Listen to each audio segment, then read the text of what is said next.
I initially put so much pressure on myself. I saw what happened when I made mistakes and just kept thinking about the mistake. It did not get better. And I think one of the things about being a fighter pilot is they put us in these scenarios where we do a debrief after every mission, where we have to talk about our mistakes. We talk about what we did well, but we also talk about our mistakes. And it just helps us normalize mistakes. It helps us to see it as learning instead. And that to me was my shift. That was my mindset shift of, okay, this isn't about mistakes and failure. It's about the learning. It's the failing forward that comes out of that.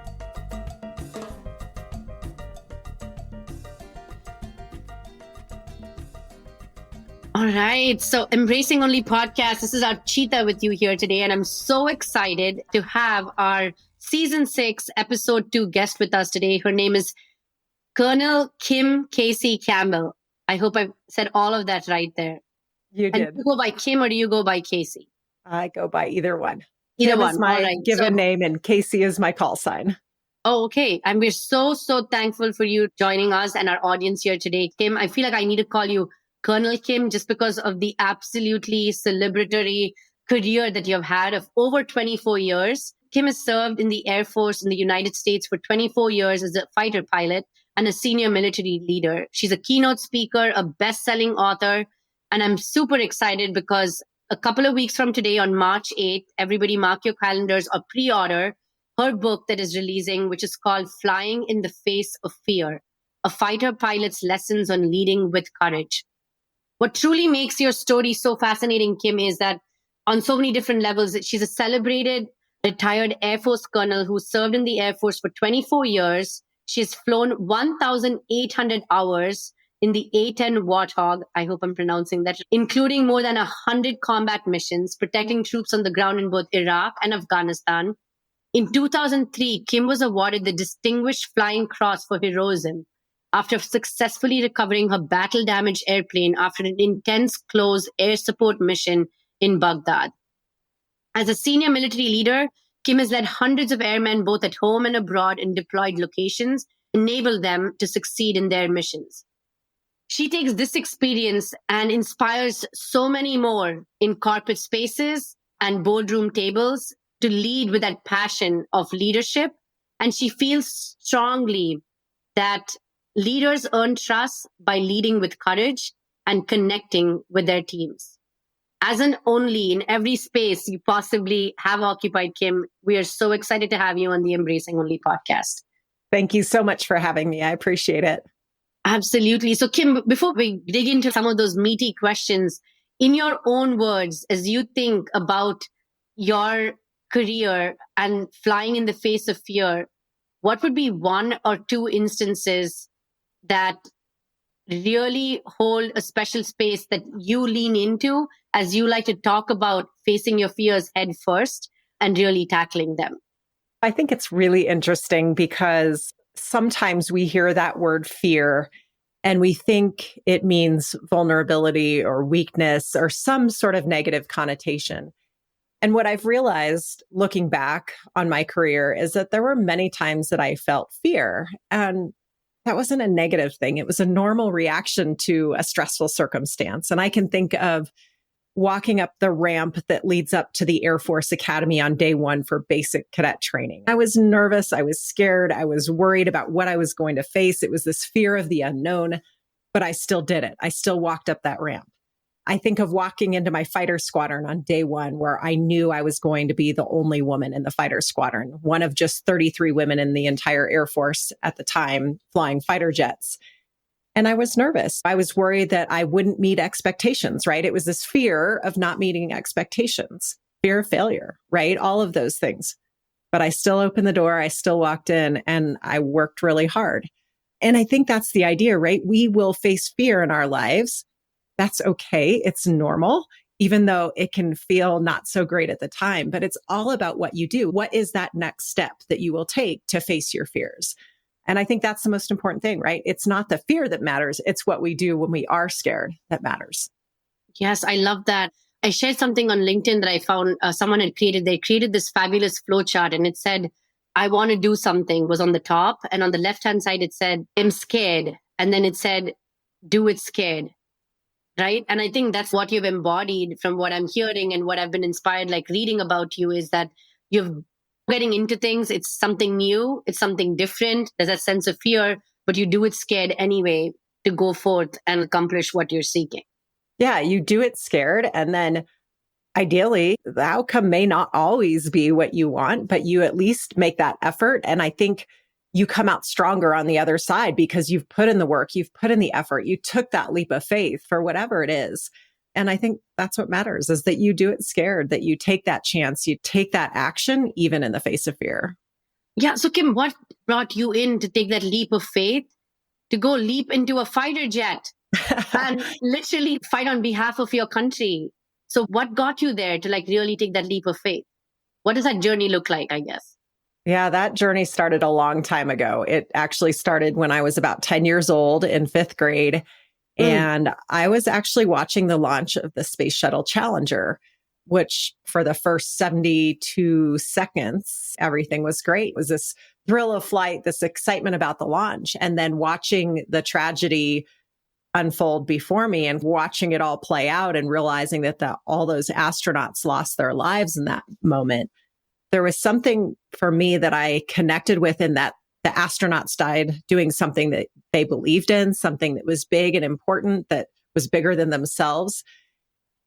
And I don't know, it's still hard for me to even make sense of it all. But at that time, I was like, this is what I want to do. I want to go be an astronaut. And after some conversations with my parents, my dad had been in the military, and he said, well, a lot of the astronauts are pilots. And if you want to be a pilot, going to the Air Force Academy might be the path that you want to take. And so very shortly after that, I said, all right, I'm going to go to the Air Force Academy and I'm going to become a fighter pilot. I don't think my poor dad quite knew what he was getting into when he gave me that idea, if you will, because I think it was also a little bit hard for him to see his little girl go off to a place that was, when he was there weren't any women. And so this was a little different for him, but he was amazing. And he helped me prepare and work hard so that I would be ready when that time came. That's amazing. So you had a 10-year-old childhood dream to go out into the skies, essentially, and explore. And you had a parent in your case, or a mentor, or a parent in your case, that stepped in to help you towards achieving that dream. So is the dream still on to become an astronaut? I would love to go someday. Yes. The dream is always still there. It's interesting, though. Our priorities change over time. And after flying the A-10 Warthog, which is the airplane I flew, I was really connected with it, in that I had found my passion and purpose in supporting our troops on the ground, which is our primary mission in that airplane. I really enjoyed that mission. And I also got married. I had kids. And you just find these different paths, these moments where you have to make a decision about what path you will take. And I realized over time that sometimes, even though you have these big goals and dreams, that the path you take sometimes changes. And it was a little bit hard for me to let go of that a little bit and reorient my path based on my family and my desires at the time. But it's still out there, right? Like, it's still this, could it ever happen? I don't know. We'll see. Yeah, but geez, let's just take a step back. What you have achieved is freaking phenomenal. So it's not, yes, space, but you have saved lives on planet Earth right here. Yeah. And that in itself is, I'm sure, beyond your wildest dreams as a 10-year-old. Oh, I didn't even, as a 10-year-old, right? It was just like this thrill of being a fighter pilot, right? It was a thrill of becoming a pilot and serving. I just didn't know what it all meant, right? This concept of service. I had an idea, but I think once I did, and once I had the opportunity to serve, it just became big in terms of finding my own passion and my own purpose. And I fell in love with what I was doing. It brought me happiness. It brought me like this sense of purpose in what I was doing. And I realized that I didn't want to stop doing that. And so I think that's okay. Our paths change, our goals change, our priorities change. And each time they change, it's just finding your new passion, finding your new purpose, and your why, your reason for being. Exactly. Because I think there's, in the world of the influencer and the world of social media, there's this constant information that's pushed on us saying that you need to find the purpose, the passion. And there's this impression that's created. I remember my 21-year-old nephew speaking to me and being like, I don't know what I want to do with the rest of my life. And him really being in a state of crisis as he's leaving college, feeling like he didn't have that figured out. And I Yeah. think that's where we fail, the people coming behind us, when we push out narratives that the passion has to stay singular. Because to your point, you've got to give yourself the balance and the opportunity to go experience something different and pursue that with the same passion you would something else. So as you look at this, because I'm confident that this journey of yours has not been linear with regards to I want to do this and then do that. And in your kind of pathway to defining your purpose and passion as you made the pivots you made in your career, what was one of the most defining moments that led you to fly the A-10 Warthog that resulted in this phenomenal honor that was bestowed on you? It's a really interesting question. I think defining for me, I finished my training in the A-10 in 2001, at the end of 2001. And I think for many people around the world, everyone's lives were changed on September 11th, 2001. For me, that meant that I would then spend really the next 20 years of my career deploying and during a time of war. That put things into perspective for me. You take these jobs, you go into this career path, and then it is a time of combat. It is a time of war, which looking back and having the reflection on it, right? It's a terrible thing. It's not anything that anybody wants to go do, because I think about the friends that I've lost and the time that I lost away from my family. That's all kind of the negative side of it. But the positive side of it, the positive side of being in that environment was that I got to do the job that I was trained to do. I helped people get home safely to their families. I was part of this team that when you go through hard things with people, it's like this bond that cannot be broken in terms of this sense of camaraderie and teamwork. And going through some really hard times with these people really put perspective on what we were doing. Like, we were doing this together. We were doing it for the people around us to support our troops on the ground. To me, that's really where this idea of being an A-10 pilot and being able to support our troops on the ground, that's where it really sunk in terms of what I was doing. Now, when I decided to be an A-10 pilot, it was before 9/11, it was before combat, it was before wartime. So for me, it was just like, this sounds like a really great mission, a really great airplane. It'll be a lot of fun in terms of the low level flying that we do. At the time, I had no idea about the impact that we would later make because of the way that the world was at the time. That's such an important thing that translates so well to the corporate world and every single space a leader occupies with their team. You share something in your book, I think, which speaks around how do you prepare to respond and adjust when the mission or life doesn't go as planned. So how would you, especially right now, and I say especially right now, I feel like every 2 months, which is crazy because the world is in constant change. So as leaders who are constantly seeing change that they've never experienced, like their leaders had to experience, like my leaders leading me 10, 15, 20 years ago, didn't see change like we're having to see change, whether it be layoffs, whether it be a war and that suddenly comes along, an earthquake that changes a lot of the world. The globe is working so close together right now with regards to where our employees sit, where our teams sit, where our friends sit, etc. So how do you as a leader prepare, and I'll use the word resiliency, but please feel free to use whatever is appropriate here. How do you prepare yourself and then practice that preparation, knowing that things that are out of your control are going to keep being presented in your path, in your journey of leadership? Yeah, it's been really interesting actually to use a lot of the techniques and concepts that I learned in flying into my role as a leader as well. And I had the opportunity to lead some amazing teams throughout my service in the Air Force. And I recognize that trust, that resiliency, like it doesn't happen overnight, right? We can't wait for a crisis to happen and then hope that we have trust and hope that we have resiliency on the team. And I think there are so many uncertainties that we're facing right now. We're coming out of a pandemic. There are so many just struggles and this kind of unknown and change, and it is stressful for teams. So what I've realized over time is we've got to build the trust early, right? We don't wait for a crisis. We try to build those connections on our team. To me, we do that by really just showing that human side of leadership. Like, it is okay to be human. It is okay to let your team see you for who you are. That's that connection, that trust is so critical. But then you have to put in the work to prepare for those hard times. And that's just built over time in terms of having a process and a way to handle tough situations. It can be as small as a really important briefing, presentation, negotiation. It can be as big as like crisis-centered leadership. The bottom line is you put in the work to prepare. You do your homework, you do your research, you look at what has or hasn't worked in the past. You talk about expectations and objectives. And then you take the time to practice. For me in the flying community, we used to visualize, sit down in what we call chair fly, which is really just in a chair and visualizing that you're flying.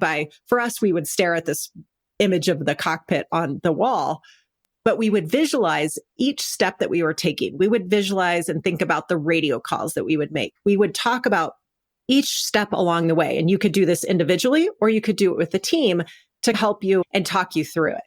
But that concept of visualizing, rehearsing, practicing, I think is so key and is often a step that's missed to be able to have a quick huddle with your team and talk through a difficult situation before you're going into it. That helps you deal with the stress in the moment.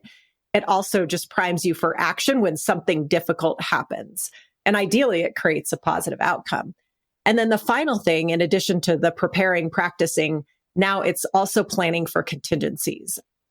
I believe it is important to have a positive mindset, think about the positive outcome. But I also think it serves us well to think about what could go wrong, right? The potholes down the road. I don't think it's healthy to dwell there and stay there. But if you think about, okay, we're giving a presentation. What's the worst case scenario? What are the tough questions we might get asked? You talk about them. You talk about how you will respond to them. And then you can let them go because you have a plan to deal with them. For me, that has been really helpful throughout my flying life, throughout my leadership life, to just put in the work to prepare, to practice, and then plan for those contingencies. I was better prepared to face stress and fear and worry. It just gave me confidence because I also felt more confident.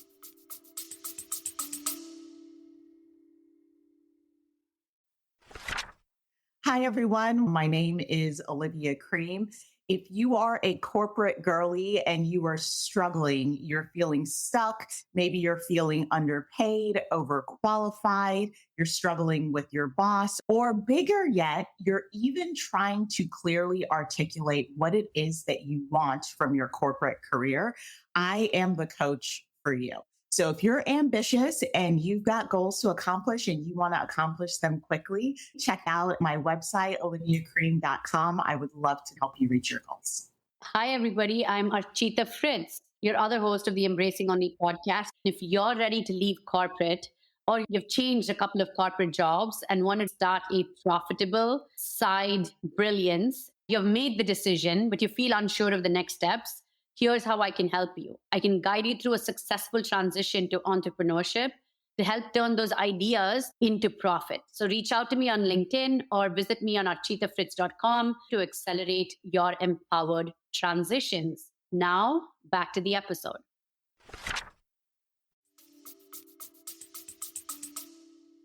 I love that.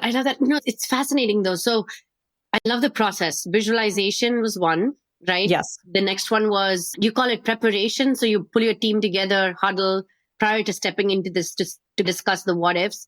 And then you mentioned the potholes along the road. I love that analogy. So you talk through what could be the potential potholes or the contingencies that might come along the way. As a new leader stepping into a team, or when you inherited a team within your leadership, a lot of times if there is a lack of psychological safety or trust, it is hard to bring a team along that journey because so this is a new leader. Why should I trust him, her, or they? Like, why should that matter? So what are one or two ways in which you would engage leaders who are being called on right now? Because especially when I think of the situation with regards to layoffs that are happening like left, right, and center, leaders' teams are suddenly becoming from like 10 to 25 that they suddenly inherit because 3 other teams just lost a bunch of leaders. And so in a time of a lot of mistrust or that energy of mistrust, how do you as a leader step in to start building a sense of trust to start being able to prepare, practice, and plan for contingencies? I think I've been in this situation so many times because in the military, there will be a team and then you are coming in to be the new commander. So the team is set. And a lot of times it can be a very healthy organization, or it might not be a place where there is psychological safety, where people have trusted the leader in the past. And that can be hard to walk into. I think no matter which one you walk into, you still have a little bit of almost proving yourself as a leader in terms of people want to see how you act and how you respond. For me, I think one of the most helpful things is just taking some time to listen, right? On it. When I have become a new leader, I will block my calendar that first week to really sit down and talk to key leaders on the team, but also to just walk around and talk to people like on a very human level. Just how are they doing? What work are they doing? To have them teach me a little bit about what they do. And so many of the leadership roles I've had, like I wasn't necessarily the expert in what they were doing. So I would let them teach me and show me and talk to them about what struggles they had, what were their frustrations, and just listen and learn from them.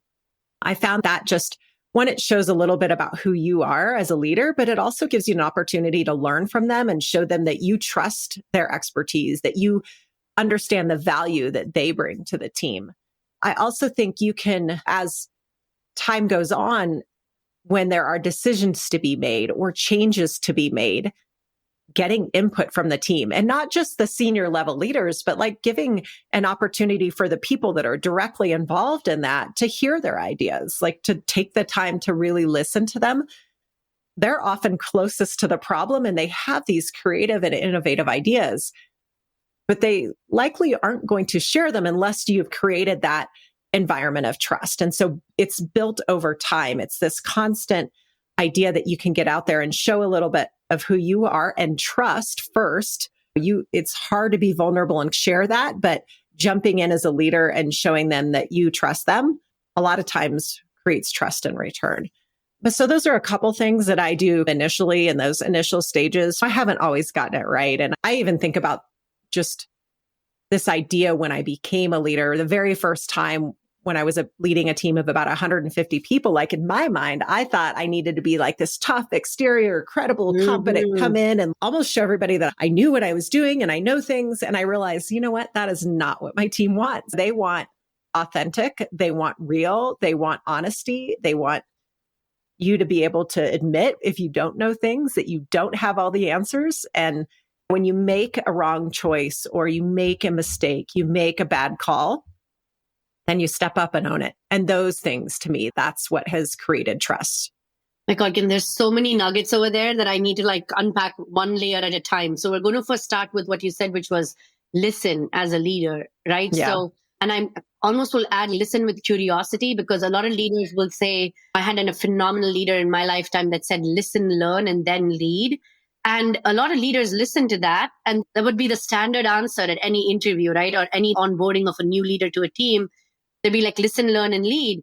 But when you actually started engaging with them, the listening was more a part of the puppetry than actually listening for curiosities. And that's when what you said later on really adds such an important layer, is listen from a place of trust. And people can see that, because when you listen from a place of trust, you aren't putting your preconceived beliefs of whatever the biases are you're stepping in, because you're human, but whatever the biases you're stepping in with, whether it be the previous leader sharing information, what task you've been given to deliver on for the team being that information and input that you need to deliver on. I think listening from a place of curiosity and trust starts building that muscle for the team right at the get-go. So with that, there's a very interesting word you use in like one of your key takeaways from the book, which is the wingman culture. So cultivate a wingman culture on your team where each person is part of something bigger and more important than themselves. So could you share with our audience, what does that entail? And if there were like 3 or 5 ways in which they can incorporate and start considering driving that, what should leaders of teams be doing? Yeah, this wingman culture is something that I learned early in my time as a military officer. I think part of it stemmed from being at the Air Force Academy in our early on training, where it was a really tough environment and we realized very quickly that we were not going to succeed on our own. The only way we were going to succeed was by working together as a team. So that's where this whole idea of a wingman came in, of never leave your wingman behind. Always be there to provide mutual support. But then when I actually started flying, I really understood what being a good wingman was, right? Because a wingman, one of the primary roles of a wingman is to check the 6 o'clock position, which is the position behind an aircraft where you can't see on your own, right? It's this whole idea of having someone's back. We use it in the air, but I think it's very applicable on the ground, right? If a teammate is struggling, do you have their back? Are you able to let them know that you're there to help, that you can provide that mutual support? I think about some moments in combat where my wingman was, where I was overwhelmed by an emergency and my wingman was there helping me see the bigger picture, right? Providing that mutual support, giving me awareness that I didn't have. So all of these things, upon reflecting, they're very valid in a organization and in a team that doesn't relate to flying. It's this idea of ensuring that as a leader, that people on your team understand the role that they play, right? How their role is critical for shared success. Yeah. It is that idea of lifting others, having their back, which then elevates the performance of the team. It's also this idea of, does everybody on the team understand where we're going, the why behind what we're doing? So you're all driving towards that common purpose and common goal. When you started explaining what the wingman does, it reminded me about my most recent Top Gun Maverick, a movie that I watched. Yes. I'm a visual person. I'm like, yes, I remember. But now you can picture it, right? Yeah, you can picture they're right in there together. And one of them is looking out front, leading, and the other one is looking around for threats. And it's just this idea that you work together as a team to make your target. Yes. And I think one of the things sometimes especially if you're starting your journey as a leader, or even you've made a bunch of different paths to being a leader, that we sometimes lose sight of is that you may have a big, bold vision and mission as a company. It might be so strong that everyone feels it. But if your team doesn't understand the role they play towards that mission, it becomes hard for them to be a good wingman because they don't see the threats coming, because they don't realize that part that they're playing there, whether it be a supply chain issue, it'd be like a reason to speak up because there was something that was done that was non-compliant, whatever it might be. I think being so clear as a leader to help each and every team member understand the role they play towards that larger mission, and not leaving it to the team to be like, of course, they're competent. They've been around for whatever number of years, they'll figure it out, makes such a big difference. But if I were to flip it to the leader, because leaders can be very lonely in this journey. Yeah. I had a chat with one of my ex-colleagues recently, and they shared with me, because I was like, it was lonely being a leader because I loved each and every one of you in the sense of we were a strong team. We really built this sense of safety and trust. But I didn't know who had my back at times. Right. And they recognized this. And she mentioned to me, like, Archita, we recognize this as you chose to leave the organization for many different reasons, is that you had our back, we had each other's back. But as a leader, we also need to be having your back in the bigger picture of things, right? So one, how do we as leaders set ourselves up to, I don't know if the word is succeed, but set ourselves up to prepare for situations wherein we have, whether it's what does that look like? Is it a wingman on the team, or is it help that we need to ask for? I would say that a little bit of this depends on the team, but if there is somebody on your team that is potentially closer to a peer that very much has your back, right? That will shut the door and tell you, hey, that didn't go over so well, or that didn't come across in the right way, or I don't think people understand what you're getting at, right? That really honest person on your team that is respected and trusted. If you have someone like that, and I had the pleasure of having some of those people on my team, whether it was a deputy, a person right below me, or we would have a senior enlisted advisor, this person on our team, like a chief of staff that would be able to give us that really authentic, honest feedback. I think that's critical. It doesn't always exist on all teams. And that's why I say sometimes you need somebody outside the team that can have your back, right? That mutual support. I think coaches and mentors can help in this way. For me, my husband was a huge mutual support. When I was going through something, I could vent to him, I could explain to him. He would give me different perspectives and ideas. So I think there's a couple different ways to go about it. But I think that sometimes that leadership role can be very lonely. And so how do you find, maybe it's a peer, right, in another organization that is also a leader that is trusted, that you can bounce ideas off of, that might say, hey, you might not want to do it this way. This didn't work for me in the past. And so I think it is about setting yourself up for success as a leader, because you want to have people around you that will give you that honest feedback. I also think some of that can come from your team if you have an environment of trust, right? Where yes, people on your team at all levels aren't scared to give you feedback as a leader. And that is so hard to do, but it's about encouraging it, creating that environment of trust. And when somebody gives the feedback, it's thank you, keep it coming. I appreciate that. There's a lot of different ways to go about it. And I think honestly, that inside the organization, but also outside the organization can really be a help.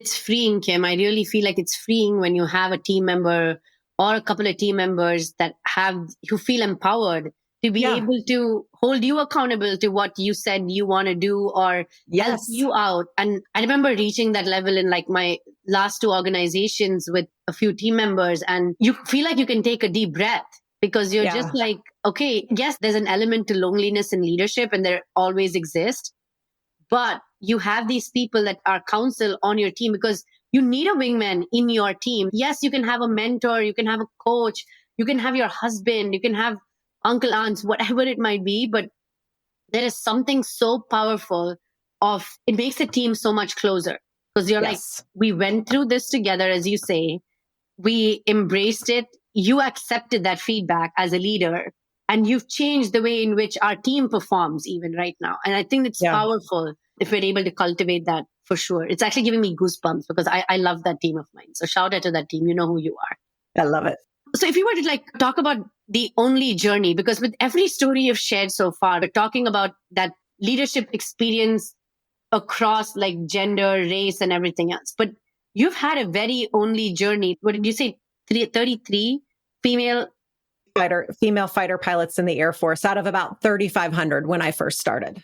So less than 1%. Yeah, less than 1%. That is an insane number. So when you think about that, when you're an only, I've had a chance, I've had experiences in not so critical situations in my life, of course, because you were a fighter pilot, but of being an only, you don't get a lot of opportunity to fail forward and fail fast. So how did you embrace that mindset? Because that's something you really articulate in your book. You speak a lot of is embracing that fighter pilot mindset of failing forward.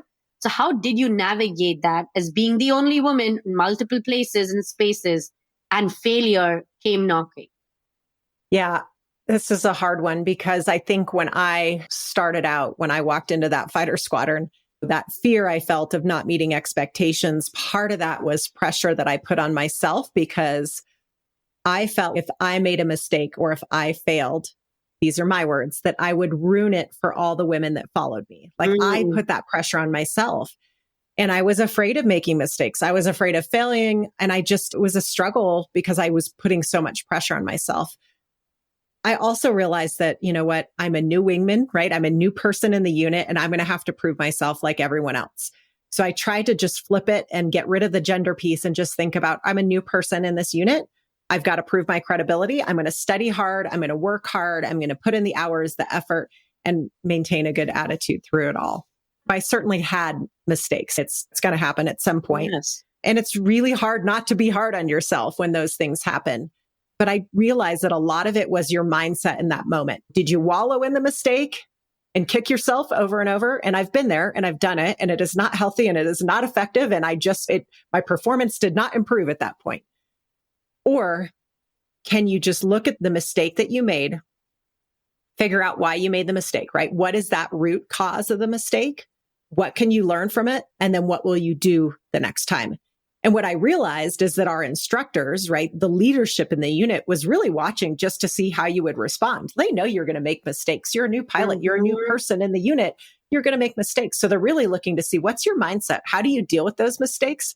because what they're looking for is someone that will get back up, dust themselves off, and then give it another go. So it really was just a mindset shift for me. I initially put so much pressure on myself. I saw what happened when I made mistakes and just kept thinking about the mistake. Like, it did not get better.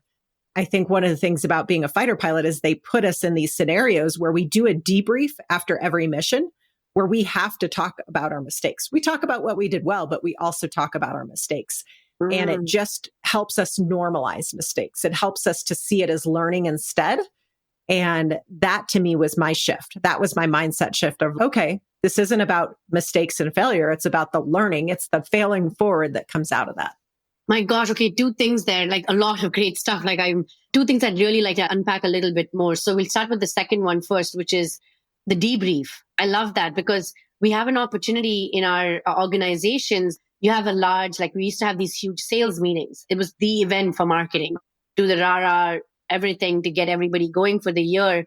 And I remember one of our leaders did something similar, made it very safe to talk about, let's celebrate what went well, but let's also talk about what we could do differently.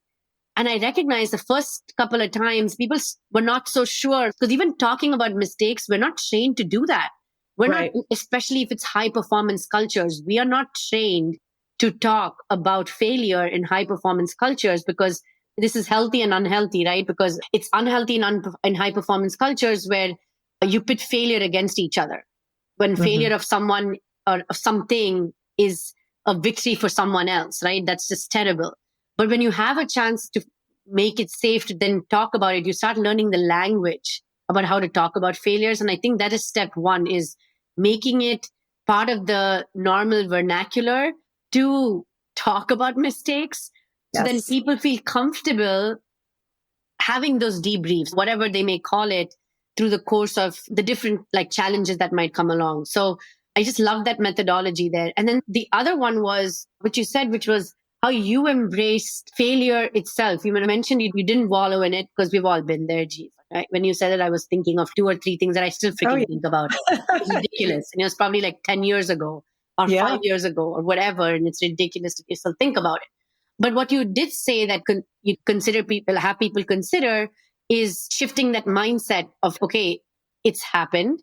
What did I learn from it? And how do I move forward? Like in your journey, those moments of learning to move forward, did they start within yourself most of the time? Or did you need counsel? Did you need like engaging, collaborating with someone else to recognize that it's time to step out of that wallowing in your own, I hate to say mistake or failure or whatever it is? Well, I can pin it back to one specific mistake. This is 20 years ago. So the fact that you're thinking about things that happened 10 years ago, I think is totally normal.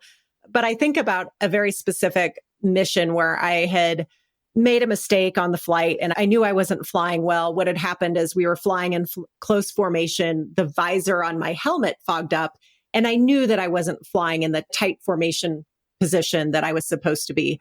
And I was being evaluated. There was an instructor in my back seat.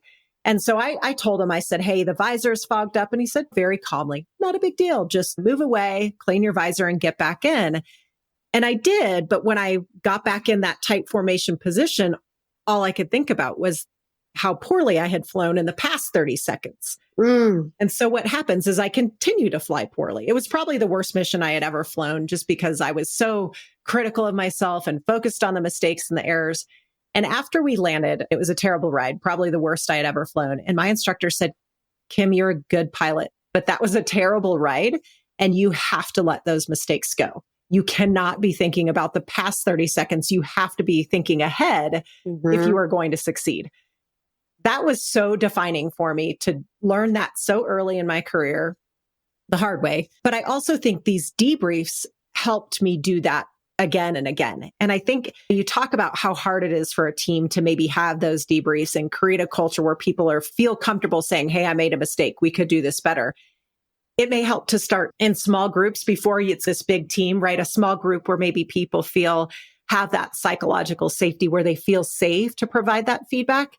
But it also helps when the leader says, hey, here's something I could have done differently. Yes. And one of the things that I learned in those debriefs is one of the things that really helps is you say, hey, actually, I knew my briefing or my explanation of that wasn't very good. I could have done that better. that would have helped you all perform better. So taking ownership first and showing everybody that it is okay. But there's also the follow-on, right? You can't just say, oh, no, this is a safe space. And then after a team huddle or a debrief or whatever you call it, an after action, that then those people that admitted those things are now punished in some way. There are different levels of mistakes here that we're talking about, but it is all about creating that culture of safe space where people are not going to be blamed or shamed for admitting mistakes. Yes. Oh my gosh. I'm like, yes to all of it. It's so true. It's so true. I think practice speaking about mistakes, that is critical, because I feel like just that is such an underrated skill of a team and an underrated skill for yourself. Because I remember most recently I was trying something and then it didn't go as well as planned. I think it took me 2 weeks before I could sit down and then I think through my mistakes through collaboration. So I was talking to my husband about it and it felt so sick and uncomfortable to say, I could have done this better. This could have, not because I could have, but I made this mistake because, and it is okay. But saying it out loud gave me permission to just try.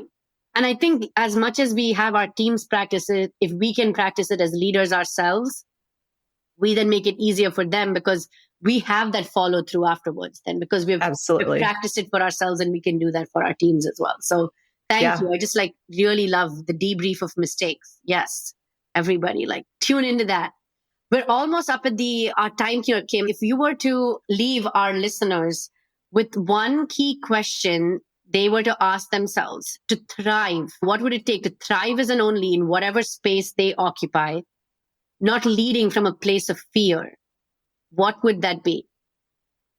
I think if you want to thrive, no matter what your environment is, whether you're an only or not, I think to me, all comes down to leading with courage, right? Having the courage to do hard things, to persevere when times are tough, to admit mistakes and failures, to make decisions when you don't have perfect information, to trust your team, to empower them, to give away a little bit of that, to allow you time to see the bigger picture. It's about creating connections with your team. But all of those things, it boils down to having the courage to do those hard things. And I think sometimes we just put so much pressure on ourselves. We get so worried about what people will think or what the outcome might be. If we can really just focus on taking action in that moment, recognizing the fear, the anxiety or stress that comes with that. But if you're going to thrive, then you need to lead with courage. I love that, Kim. So to our Embracing Only podcast listeners, lean in to leading with courage to deliver imperfect action, to go on and thrive in every single space you occupy. So Kim, thank you so much for these last 45 minutes that we've had a chance to talk through. To everybody listening in, please go and pre-order the book, go buy the book. Or if you don't read it on your Kindle or your audiobooks, it releases March 8th and it's Flying in the Face of Fear, a fighter pilot's lessons on leading with courage. Are there any other places our listeners can find you, Kim? Yeah, absolutely. Probably the easiest way is via my website, which has links to all the different social media. But the website is kim-kc-campbell.com. They're also welcome to reach out on LinkedIn as well to ask any follow-up questions. I really love connecting with people, especially after a podcast, and they can ask maybe the questions that we didn't answer. So I really appreciate the opportunity. Yes, absolutely. No, thank you. We actually love that question. We always ask our listeners, what is the one question you'd have asked that we didn't ask? And it's a follow through that comes through in some of our comments. So I'm looking forward to that. So we will have a link to Kim's book. We will have a link to your website, all in the show notes. So please refer to that. So with that, Kim, thank you once again for joining us on the Embracing Only podcast. Thank you so much. Thanks for having me.